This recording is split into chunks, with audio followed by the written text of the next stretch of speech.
Hello guys, welcome back to my YouTube channel Geography Crew.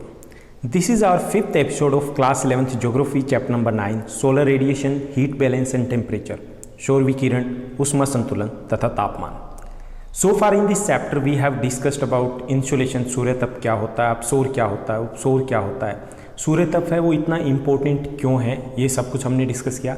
Second episode में हमने बात की थी सूर्य तप को प्रभावित करने वाले कारक कौन कौन से होते हैं, और साथ ही साथ हमने heating and cooling of atmosphere, वातावरण का गर्म या ठंडा होना है, शीतलन कैसे होता है, वो हमने बात किया था. थर्ड जो एपिसोड था उसमें हमने heat budget of the earth, पृथ्वी के ऊष्मा बजट या ऊष्मा संतुलन के बारे में डिस्कस किया था. In the previous episode we discussed about the temperature, factors affecting the distribution of temperature.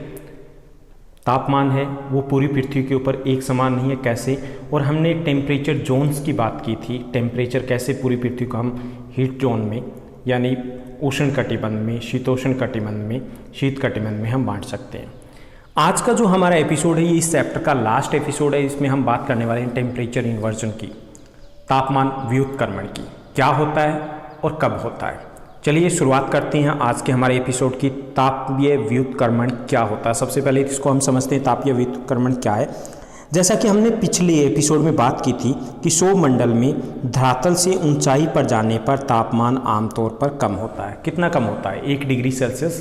कितनी ऊंचाई पर? 165 मीटर की ऊंचाई पर, जिसे हम बोलते हैं नॉर्मल लैप्स रेट. ओके, कम होता है सामान्यतः. लेकिन कभी कभी कुछ विशेष परिस्थितियों में ऐसा होता है कि तापमान घटने की बजाय बढ़ने लगता है. इसे तापीय व्युत्क्रमण बोलते हैं. ओके, इन्वर्जन ऑफ टेम्परेचर बोलते हैं इसे. यानी कब बोलते हैं? जब तापमान ऊपर जाने पर घटने की बजाय बढ़ने लग जाए. सामान्यतः क्या होता है, जब हम ऊपर की तरफ जाते हैं तो तापमान घटता है, लेकिन कभी कभी ये बढ़ने लगता है. इसे हम तापीय व्युत्क्रमण बोलते हैं. अब ये तापीय व्युत्क्रमण कब होता है? कुछ परिस्थितियाँ होती है जो इसके लिए उत्तरदायी है. उनमें से पहला है शुष्क हवा, शुष्क वायु.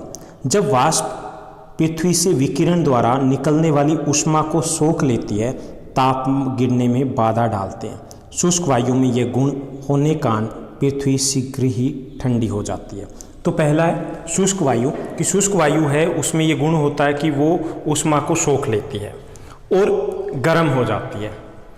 गर्म होने के कारण वो ऊपर का वातावरण है वो उतना ठंडा नहीं हो पाता. तो शुष्क वायु में ये गुण होता है कि वो तापमान को सोख लेती है, और जिसके कारण वो गर्म हो जाती है और गर्म होकर के ऊपर उठती है तो तापमान ऊपर जाने पे घटने की बजाय बढ़ने लगता है. दूसरी जो परिस्थिति है वो है हिमाच्छादन की स्थिति. ध्रुवीय या हिमाच्छादित जो प्रदेश होते हैं, पर्वतीय इलाके होते हैं, वहाँ पर धरातल से निरंतर ऋणात्मक विकिरण या शीत लहरें हैं वो विकृत होती रहती है, जिससे वहाँ शीघ्र तापमान विलोमता विकसित हो जाती है. दूसरा हिमच्छादन की स्थिति भी है कि वहाँ पर जहाँ पर बर्फ़ होती है वहाँ पर नकारात्मक विकिरण निकलते रहते हैं, शीत लहरें निकलती रहती है, जिसके कारण भी विलोमता विकसित होने में मदद मिलती है. यानी ऊपर की तरफ जाने पर तापमान है वो ज़्यादा होता है, जबकि नीचे उनकी सतह के पास क्योंकि बर्फ़ है तो वहाँ पर तापमान बहुत कम होता है, जबकि ऊपर उससे ज़्यादा होता है. तो ये भी तापमान विलोमता के लिए उत्तरदायी दशा विकसित करते हैं.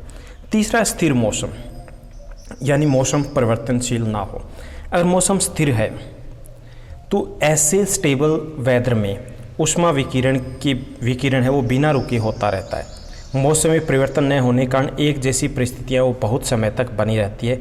इससे भी तापीय विलोमता में बाधा नहीं पड़ती.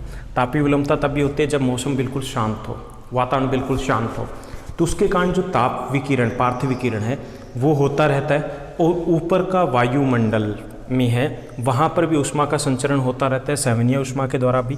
इसके कारण ऊपर जाने पर तापमान कम होने की बजाय बढ़ जाता है. तो ऐसा तभी होता है जब मौसम शांत हो. अगर शांत नहीं है तो तापीय व्युत्क्रमण नहीं होगा.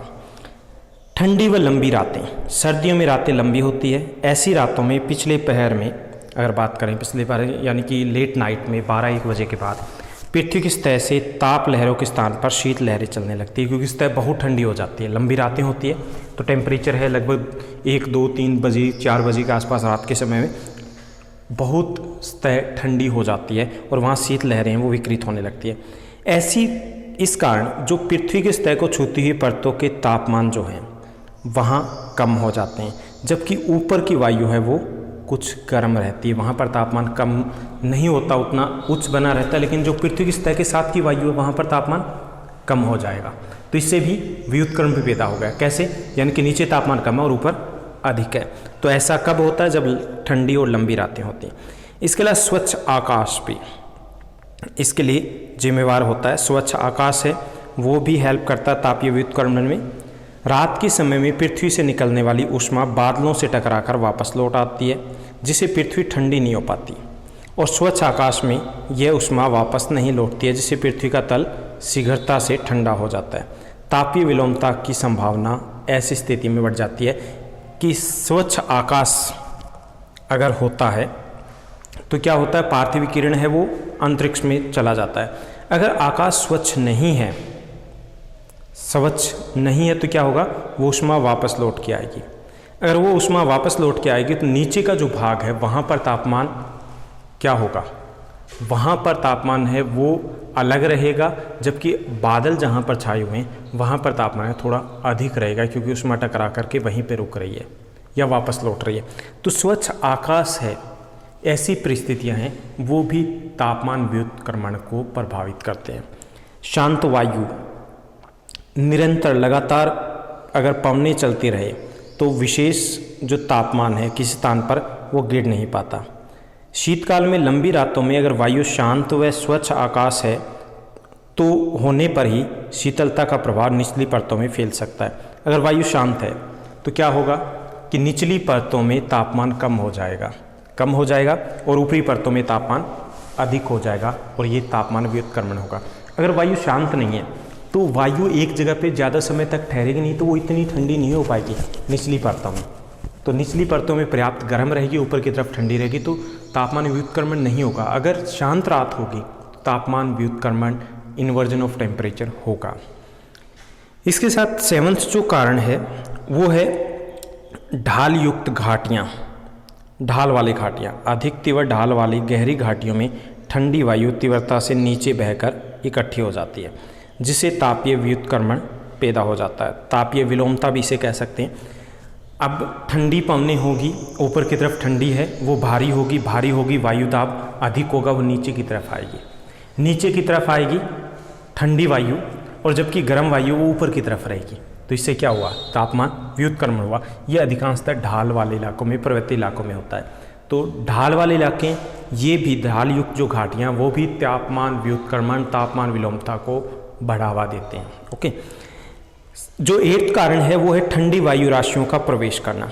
जब ठंडी वायु राशि किसी गर्म वायु राशि को ऊपर उठा देती है तो तापीय विलोमता की स्थिति है वो पैदा हो जाती है, तापीय व्युत्क्रमण की। कई बार ये होता है कि दो अलग अलग वायु राशियाँ वो टकराती है, और जब दो अलग अलग वायु राशियाँ टकराती है, जिसे हम वाताग्र बोलते हैं, फ्रंट्स बोलते हैं, तो उसमें ठंडी वायु राशि वो नीचे रहेगी क्योंकि वो भारी है, और गर्म वायु राशि को वो ऊपर की तरफ उठा देगी। तो नीचे तापमान कम, ऊपर अधिक हो गए ना, और यही तापमान व्युत्क्रमण है या तापीय विलोमता है। तो ठंडी वायु राशि और गर्म वायु राशि का टकराव भी तापमान विलोमता या तापीय व्युत्क्रमण को बढ़ावा देते हैं। तो तापीय व्युत्क्रमण क्या है और कौन से कारक हैं जो इसके लिए उत्तरदायी है, ये सब कुछ हमने अभी डिस्कस किया। तो ये था हमारा इस चैप्टर का लास्ट एपिसोड, और इसमें हमने समझा तापीय व्युत्क्रमण क्या है। उम्मीद करता हूँ हमारे एफर्ट्स हैं, प्रयास हैं, आपके लिए हेल्पफुल हो रहे होंगे। अगर आपको लग रहा है कि हम सही डायरेक्शन में एफर्ट्स करें तो हमें एप्रिशिएट कीजिए, लाइक कीजिए, शेयर कीजिए, सब्सक्राइब कीजिए। Thank you, bye bye, have a nice day, all the best.